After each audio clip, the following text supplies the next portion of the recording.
Pelatih Timnas Indonesia, Shin Tae-yong, mengungkapkan alasan memakai formasi berbeda dalam laga melawan Arab Saudi. Timnas Indonesia meraih kemenangan 2-0 dalam laga ke-6 Grup C putaran ketiga kualifikasi Piala Dunia 2026 zona Asia di Stadion Utama Gelora Bung Karno SUGBK Senayan, Jakarta, Selasa, tanggal 19 November tahun 2024. Hasil ini menjadi kemenangan perdana skuad Garuda dalam putaran ketiga kualifikasi Piala Dunia 2026 zona Asia.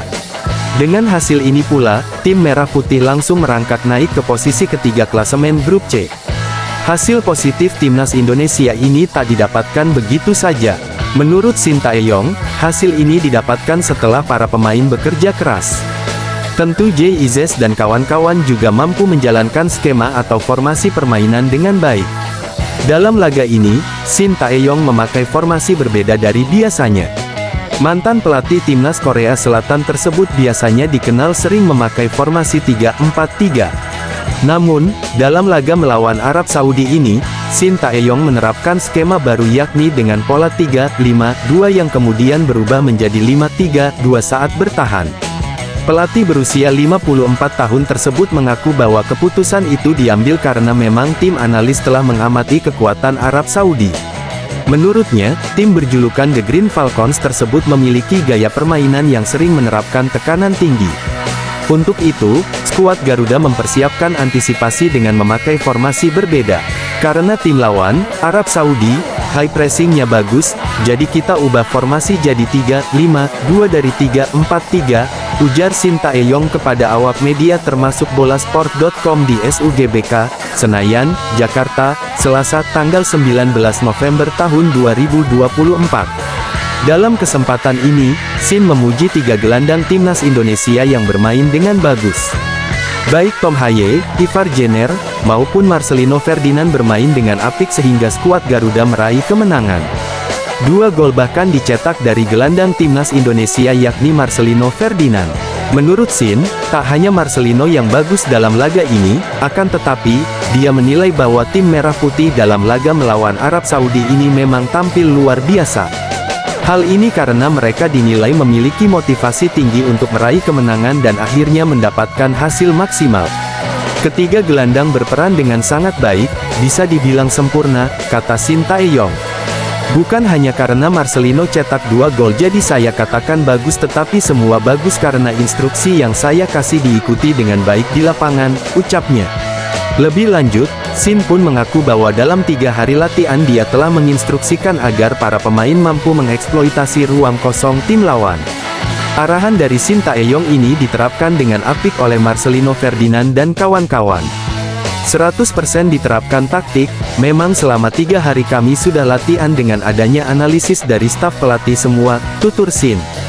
Arab Saudi pakai formasi 4-1-4-1, apalagi high pressing, jadi sering kali banyak ruang kosong di belakang lawan. Jadi saya memberikan instruksi kepada pemain untuk penetrasi ke belakang ketika transisi positif dan hal itu yang memang dilaksanakan oleh para pemain di lapangan, pungkasnya. Bolasport.com, bek Timnas Indonesia, Rizky Ridho, optimis bisa meraih hasil maksimal saat melawan Jepang dan Arab Saudi. Skuad Garuda akan menantang kedua tim tersebut pada lanjutan putaran ketiga kualifikasi Piala Dunia 2026 zona Asia. Samurai Biru akan jadi lawan pertama Indonesia pada Jumat malam nanti di Stadion Utama Gelora Bung Karno, Jakarta. Pada bulan November ini Indonesia dalam misi sulit untuk bisa merebut poin maksimal demi tetap kompetitif di klasemen. Jika bisa mengalahkan Jepang maka mereka bisa langsung naik di persaingan papan atas. Rizky Ridho menjelaskan Shin Tae-yong belum memberikan target khusus terkait poin pada duel melawan Jepang dan Arab Saudi. Namun, sebagai pemain mereka optimis bisa mengunci poin sempurna pada bulan November ini.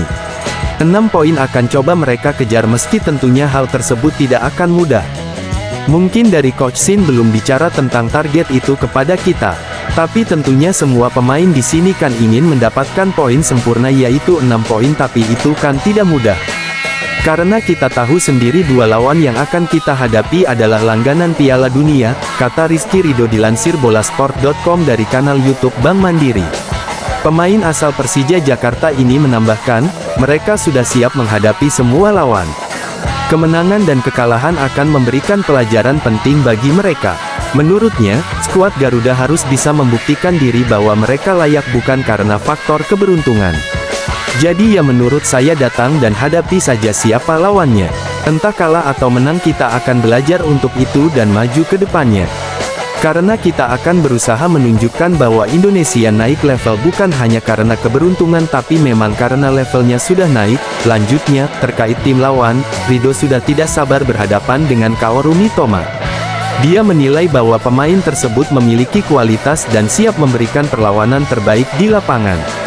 Banyak pemain Eropa yang berkualitas di timnas Jepang. Hanya mungkin kalau karena kemarin di Piala Asia saya tidak bertemu dengan Mitoma. Dia belum main ya mungkin dia akan bermain di SUGBK ya mungkin saya tunggu mainnya dia, ucapnya.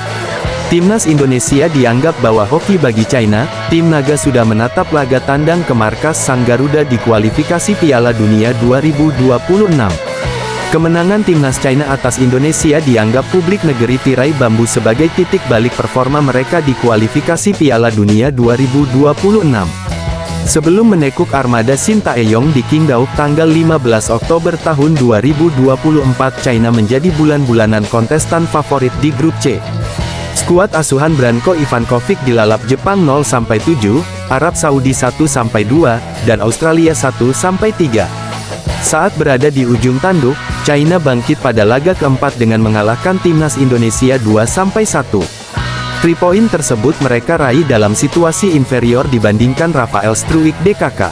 China sejatinya kalah telak dalam penguasaan bola, 24% sampai 76%, dan penciptaan peluang, 5 tembakan berbanding 14. Efisiensi serangan menjadi kunci keberhasilan anak asuh Ivankovic. Mentalitas pemain China diakui terpompa pasca laga itu. Tim naga melanjutkan momentum dengan meraih kemenangan dramatis di markas Bahrain tanggal 14 November tahun 2024. Gol tunggal Zhang Yuning pada masa injury time memastikan posisi China meroket dari dasar klasemen ke peringkat 4 di klasemen grup C. Tim nasional naik dari neraka ke surga, begitu reaksi warganet di jejaring sosial Weibo yang trending pada Jumat pagi ini.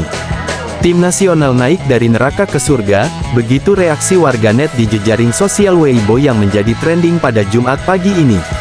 2 pertandingan melawan Indonesia dan Bahrain adalah awal dari pertarungan sebenarnya, ujar Branko Ivankovic, dikutip dari portal Sohu.com. Kami berhasil mencapai target dan bergerak maju. Ini kemenangan penting untuk kembali dalam kompetisi, imbuhnya. Selepas menaikkan peringkat keempat besar, timnas China semakin bersemangat menatap ke depan. Sohu bahkan sudah melakukan kalkulasi guna mengukur peluang tim naga lolos ke Piala Dunia 2026. Mereka sangat menantikan momen bertandang ke Indonesia dan mencuri 3 poin. Jika tim nasional dapat memenangi partai konsekutif melawan Indonesia dan Bahrain di pertemuan kedua, mereka akan menggaransi 12 poin. Jika bisa merebut 2 poin dari Saudi dan Australia, mereka akan mempunyai 12 angka dan mungkin mampu untuk lolos langsung ke Piala Dunia, tulis media berbasis di Beijing dan Delaware tersebut. Partai Indonesia vs China akan digelar di markas tim Garuda pada Matchday 9 yang dijadwalkan mentas tanggal 5 Juni tahun 2025. Besar kemungkinan pertandingan ini tetap digelar di Jakarta. 2 tim teratas klasemen di setiap grup berhak meraih tiket langsung ke putaran final Piala Dunia 2026 di Amerika Utara. Adapun tim peringkat 3-4 akan diadu kembali pada putaran keempat yang dimulai pada tanggal 8 Oktober tahun 2025. China disebut-sebut sengaja kalah di 3 laga awal kualifikasi Piala Dunia 2026 dan ingin menjadi timnas Indonesia serta Bahrain sebagai lumbung poin. Hasil positif kembali diraih oleh China dalam laga kelima putaran ketiga kualifikasi Piala Dunia 2026. China sukses meraih kemenangan atas Bahrain di Bahrain National Stadium pada Kamis tanggal 14 November tahun 2024. Meski bertindak sebagai tim tamu, tim negeri tirai bambu berhasil menang dengan skor tipis 1-0. Satu-satunya gol China dalam pertandingan itu dicetak oleh Zhang Yuning pada masa injury time babak kedua, tepatnya pada menit ke-90+1. Dengan kemenangan tipis tersebut, China pun kini kembali bersaing untuk lolos langsung ke Piala Dunia 2026. Saat berita ini ditulis, posisi China naik ke peringkat keempat klasemen sementara grup C. Tim asuhan Branko Ivankovic itu kini sudah mengoleksi 6 poin dari 5 pertandingan. Kemenangan atas Bahar sebelumnya, tim naga sempat kalah dalam 3 awal mereka di putaran ketiga kualifikasi Piala Dunia 2026. Pada laga pertama, China kalah telak dengan skor besar dari Jepang, yaitu 0-7. Kemudian, Zhang Yuning DKK, sempat memberikan perlawanan ketat terhadap Arab Saudi. Namun, China pada akhirnya harus kalah 1-2 dari Arab Saudi meski bermain di kandang sendiri. Pada laga ketiga, Australia ikut menghajar China dengan skor meyakinkan 3-1. Kemenangan pertama China diraih saat melawan timnas Indonesia dengan skor 2-1. Siapa sangka, China ternyata memang menargetkan timnas Indonesia dan Bahrain sebagai lumbung poin mereka. Branko Ivankovic mengakui bahwa Jepang, Arab Saudi, dan Australia adalah lawan-lawan yang lebih berat untuk dikalahkan. Ini bukan grup yang mudah, kata Ivankovic seperti dikutip dari laman resmi AFC. Baca berita tanpa iklan. Gabung bolasport.com+. Terverifikasi administratif dan faktual oleh Dewan Pers. Home Internasional, kualifikasi Piala Dunia 2026 China sengaja kalah di 3 laga awal, timnas Indonesia dan Bahrain jadi lumbung poin. By Muhammad Zaki Fajrul Haq, Jumat, tanggal 15 November tahun 2024 pukul 17.15 waktu Indonesia Barat. China disebut-sebut sengaja kalah di 3 laga awal kualifikasi Piala Dunia 2026 dan ingin menjadi timnas Indonesia serta Bahrain sebagai lumbung poin, The AFC.com. China disebut-sebut sengaja kalah di 3 laga awal kualifikasi Piala Dunia 2026 dan ingin menjadi timnas Indonesia serta Bahrain sebagai lumbung poin. Jepang, Australia dan Arab Saudi mungkin berada satu tingkat di atas kami, tetapi kami mencoba untuk bersaing dengan mereka. Bahrain dan Indonesia dapat dilihat sebagai level yang lebih tinggi dari kami. Oleh karena itu, jika kami ingin memperjuangkan posisi 4 besar di grup, maka kami harus meraih poin sebanyak mungkin di pertandingan-pertandingan tersebut, imbuhnya. Pada laga berikutnya, China akan menjamu Jepang di Xiamen Egret Stadium pada Selasa tanggal 19 November tahun 2024 pukul 19 waktu Indonesia Barat.